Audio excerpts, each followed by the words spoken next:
Good morning everyone.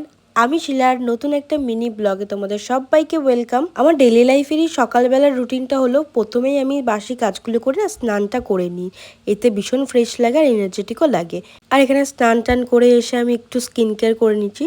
তেমন কিছুই না, একটু ময়শ্চারাইজার আর সানস্ক্রিন, কারণ সারাদিন ছাদে যাওয়া, রান্নাঘরে থাকা, এর জন্য সানস্ক্রিনটা খুব প্রয়োজন আমাদের। তোমরাও তোমাদের ডেলি স্কিন কেয়ার রুটিনে সানস্ক্রিনটা কিন্তু অবশ্যই অ্যাড করো। স্নান টান তো হয়ে গেছে, এখন আমি যাব পুজো দিতে। আর হ্যাঁ, আমার ব্লগগুলো তোমাদের কেমন লাগছে সেটা কিন্তু কমেন্ট করে জানাতে ভুলো না।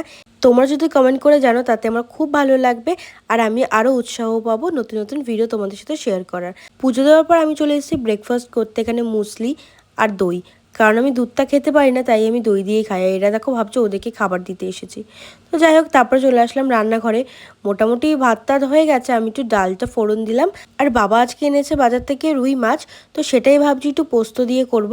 কারণ রুই পোস্তটা আমার হাতের এই বাড়িতে সবাই খুব ভালো খায়। আমাদের বাড়ির বেশিরভাগ দিনে রুই মাছটাই হয়, কারণ রুই মাছটা খেতে সবাই খুব ভালোবাসে আর সবাই তৃপ্তি করেও খায়। তাই রুই মাছের ঝোল, ঝাল, পোস্ত এইসবই রান্না হয় বেশিরভাগ। আর নিরামিষের দিন তো নিরামিষই আছেই। তোমাদের বাড়ি কোন মাছটা সব থেকে বেশি খাওয়া হয় অবশ্যই কিন্তু কমেন্ট করে জানাতে পারো আমাকে।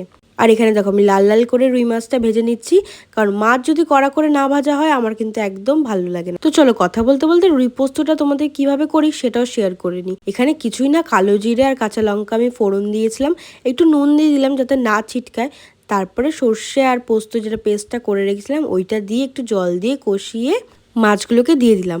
দেখো কি টেস্টি লাগছে, তাই না? তো রান্না বান্না হয়ে যাওয়ার পর আমরা সবাই খেতেও বসে পড়লাম। সো আজকের ভিডিওটা ভালো লাগলে অবশ্যই কিন্তু একটা লাইক করে দিও, আর যদি ভালো লেগে থাকে অবশ্যই তাহলে একটা কমেন্ট করে দিও। তোমাদের কমেন্টগুলো আমার কাছে কিন্তু ভীষণই মূল্যবান। তো তোমরা যদি কমেন্ট করে জানাও কেমন লাগছে, আমার কিন্তু খুব ভালো লাগবে। বাই, নেক্সট ভিডিওতে আবার দেখা হচ্ছে।